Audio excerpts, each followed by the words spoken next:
Oi, gente, tudo bem? Eu sou Felipe Lucena e esse aqui é o Dois Pra Lá, Dois Pra Cá, o podcast que fala sobre a presença nordestina no Rio de Janeiro. Você pode estar achando estranho, esse sotaque carioca cheio de S's e R's falando sobre presença nordestina. Porém, a maior parte da minha família veio de estados do Nordeste, então eu tenho lugar de fala. Inclusive, alguns desses familiares estarão aqui, me ajudando a contar as histórias dessa história, que terão como episódios a migração, os avanços do Nordeste de hoje, as questões sociais, a cultura, a culinária, entre muitos outros temas. Partiu, simbora! Gostaria de começar o primeiro episódio desse podcast falando sobre as grandes migrações de nordestinos para o Rio de Janeiro ao longo da história. Mas como quase tudo se resolve com dois pra lá e dois pra cá, eu vou fazer isso de forma um pouco diferente. Já já eu cito os dados marcantes das chegadas de muitos nordestinos ao Rio de Janeiro. Primeiro, eu vou falar de uma volta. A volta dos meus pais ao Nordeste. Eu disse que muitos familiares estariam presentes aqui nesse podcast, não disse? Eu sou um homem de palavras. Aproveitando esses ganchos, eu lembrei que a casa dos meus pais sempre foi um lugar de recepção de quem vinha do Nordeste tentar a vida no Rio de Janeiro. Foram tios, tias, primos, primas, amigos, amigas que passaram temporadas por lá para organizar a vida na cidade nova. Fora os que chegavam de viagem e faziam questão de passar lá para conversar, contar as novidades, as modas, trazer o que era mandado por alguém.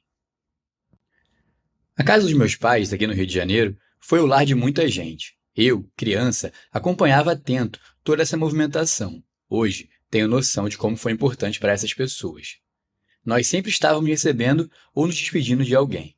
Saudade é uma constância na vida de um nordestino. E a questão da habitação, para os que vieram para o Rio, também. Vamos falar sobre isso nos próximos episódios. Já que estou falando sobre a casa dos meus pais, vou falar um pouco sobre meu pai, José Humberto, conhecido como Beto. Ele chegou ao Rio de Janeiro em 1981. O pai dele, meu avô, José Galdino, já havia feito muitas vezes a viagem Paraíba-Rio de Janeiro, inclusive de pau de arara. Também nos próximos episódios, conto mais sobre meus avós. As vindas do meu avô Galdino para a dita cidade maravilhosa têm a ver com as grandes migrações e outros fatos marcantes das histórias dessa história. Como qualquer outro nordestino daquela época, que vinha para o Rio de Janeiro sem muita escolaridade, meu pai teve que se virar com os empregos que apareciam. Dançar conforme a música, dois pra lá, dois pra cá. Eu trabalhei na obra, depois eu trabalhei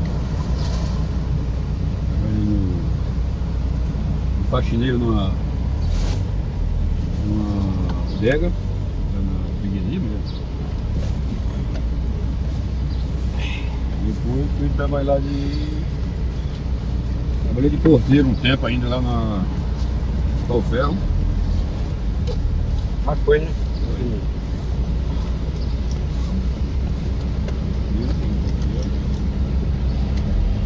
Aí não deu pra mim, eu saí.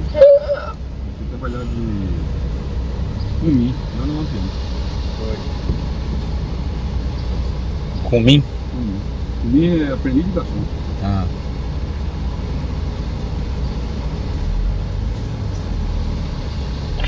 Eu vou que ano já é isso?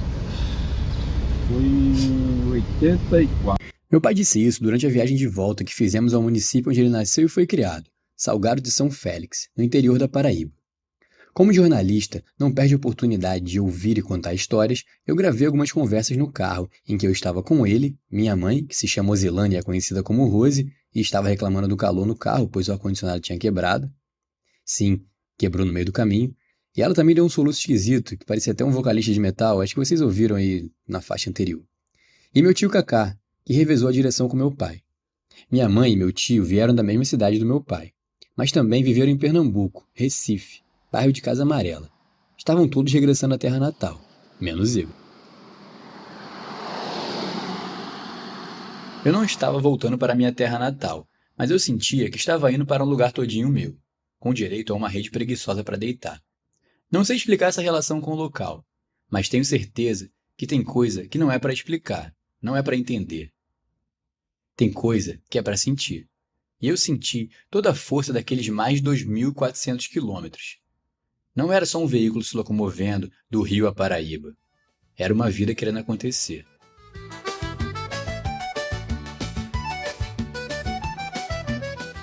Muita vida quis acontecer no Rio de Janeiro. A migração nordestina para o estado se concentrou na região metropolitana e na capital. A partir da década de 1940, grandes quantidades de pessoas deixavam sua terra natal, fugindo da seca e da fome, em busca de uma vida melhor. No auge da industrialização, entre as décadas de 1960 e 1980, esse número subiu ainda mais.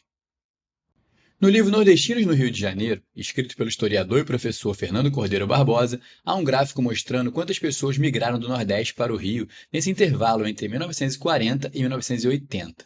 Somando todos os estados, em 40 foram 128.290 migrantes. Em 80 já eram 695.367 migrantes. Os dados são do IBGE.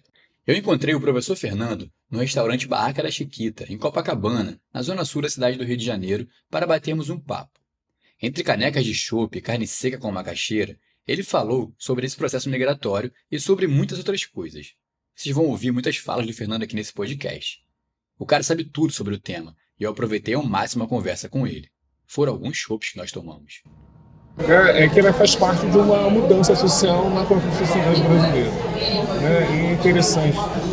Você pode perceber que na década a ideia na década de 40, 50 é a questão da própria Rio Bahia. Você tem essa migração que já exige uma mão de obra imensa da população. Essa mão de obra é nordestina, né, que passa por um processo de nordestino, muito da região de Paraíba, Pernambuco. Ela tem um processo de desintegração daquele mundo social agrário. Algumas pessoas vão para a capital, outras pessoas vêm para o Rio atraído, de São Paulo atraído. Muitos, na verdade, que pararam na migração pararam aqui no Rio de Janeiro, muitos inclusive iam para São Paulo, alguns acabaram ficando. No início disso tudo, as viagens eram feitas de pau de arara. Os caminhões cobertos com lona eram chamados assim porque os assentos eram espécies de puleiros para aves. A alimentação, a higiene e as condições para repouso eram extremamente precárias ou quase inexistentes. No próximo episódio, eu vou falar mais sobre esse tema. Meu outro avô, saudoso Severino, não teve tantas experiências de vindas para o Rio de Janeiro a trabalho porque não dependia só da agricultura para viver. Ele era conhecido como biopedreiro e tinha bastante trabalho. Precisava ter. Minha mãe tem 9 irmãos. Todos e todas saíram do Nordeste, em algum momento, para tentar a sorte no Rio de Janeiro. O meu tio e padrinho, José Carlos, o tio Cacá, foi o primeiro da família por parte de mãe a fazer a migração Nordeste-Rio. Assim como meu pai, ele se aposentou e decidiu voltar para casa. Depois de décadas trabalhando em obras, restaurantes, hotéis e motéis, chegou a hora de descansar em uma rede, ouvir o canto dos sabiás e sentir a brisa que vem do mato. No Nordeste faz calor, mas tem brisa, e brisa é tudo de bom.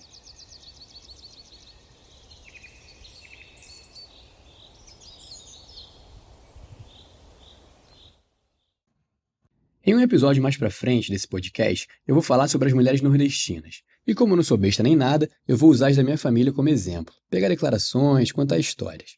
Por enquanto, vamos continuar contando histórias de migração. Tem uma ótima do meu tio Raimundo. Meu tio Raimundo é irmão do meu pai. Ele voltou para o Nordeste no início dos anos 2000 e se juntou ao movimento social dos Sem Terra, o MST, junto com sua esposa, Fátima. As questões de habitação, o preconceito e outras tensões sociais também serão temas de episódios aqui no podcast. Eu vou parar de dar spoiler para vocês. Voltando à história do meu tio, ele saiu da Paraíba de ônibus para o Rio com muita vontade de trabalhar, mas com pouca informação. Como quase todo nordestino naquele início de anos 1980, final de 1970. Imagine sair de uma zona rural e chegar numa cidade caótica como o Rio de Janeiro sem conhecer quase ninguém. Sem telefone para se comunicar. Imaginaram? Agora escutem essa história que ele contou no churrasco de família, enquanto minha mãe oferecia carne para ele. Aí eu fiquei na rodoviária, nós chegamos de manhã, de noite, foi quem alugou uma Kombi de turismo e fomos no gramado. Aí o cabo dizia, onde fica esse gramado? Eu falei, cara, não, Rodrigo, eu não comi isso não, então vamos pra casa. Mas aí o cabo disse, onde é que fica esse gramado? Eu disse, olha, só sei te dizer que fica em cima de uma serra. Ele disse, rapaz, serra aqui no Rio é o que mais tem.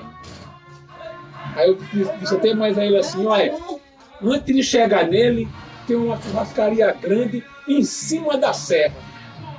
Aí o cabo olhou assim e disse, eu vou com vocês, espera aí, vamos começar por aqui. Aí passamos no Maracanã, ele mostrou aqui o Maracanã.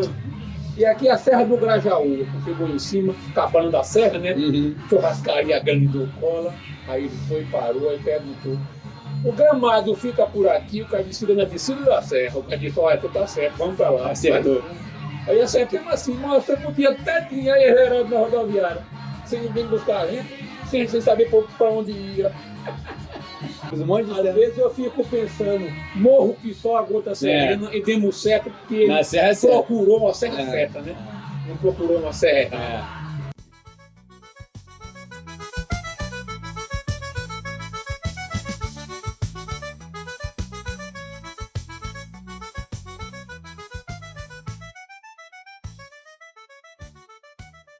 Já que estou falando sobre pessoas que voltaram para o Nordeste, cabem aqui alguns dados.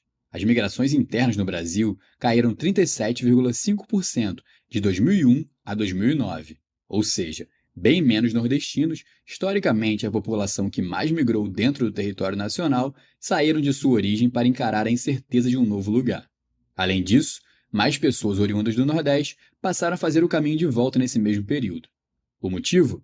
Não sei se todo mundo conhece, mas passa pelo modelo de crescimento baseado no desenvolvimento regional, nas ofertas de emprego espalhadas pelo país e na multiplicação de polos econômicos e industriais, especialmente nos estados da região nordestina. O Nordeste das décadas recentes está longe de ser o local atrasado que muita gente ainda tenta retratar. Isso também vai ser tema aqui no podcast. Na primeira década dos anos 2000, o Nordeste passou por um intenso desenvolvimento econômico e social. A ampliação do acesso a serviços e equipamentos públicos, o aumento da expectativa de vida, a urbanização de cidades médias, a promoção de políticas de enfrentamento à seca e a elevação da renda per capita num ritmo superior 65% à média nacional fazem parte disso. Depois de tanto sofrer fora, ficou fácil voltar para casa. Definitivamente, a migração interna no Brasil foi estancada. Muita gente fez esse regresso para casa voando. No próximo episódio, vamos falar sobre isso, sobre essa relação que começou num pau de arara e terminou num avião. Não vou ficar mais dando tanto spoiler para vocês não, já estou falando até demais. Vou deixar o professor Fernando Cordeiro falar, porque ele sabe muito mais do que eu. Você tem dentro aí que faz um levantamento do censo, você tem uma queda da migração regional, que a gente vai falar do nordestino para o sudeste. E você tem alguns retornos. Agora também tem muito retorno depois, muitos sonhos de algumas pessoas realmente retornar. Depois da missão cumprida. A missão cumprida. Em um café da manhã, com meu pai e minha avó Tutu, que escreve cordéis, meu pai disse que um dos sonhos dele era construir uma vida bacana no Rio de Janeiro e voltar para Paraíba para ajudar a cuidar dos pais. Ele falou que quando era novo, deixou os pais para viver longe e agora, já na casa dos 60 e poucos anos, deixa os filhos no Rio para uma nova vida. Mas a sensação é de missão cumprida. Eu não gravei essa fala dele. O jornalista e o gravador estavam desligados. Não gravei no gravador. Na memória, eu gravei sim. Deu até saudade agora. Talvez a saudade, esse charme brasileiro, seja o maior motivo para eu fazer esse podcast. Mas é isso. A vida é assim, tem dessas coisas. A gente sempre está recebendo ou se despedindo de alguém.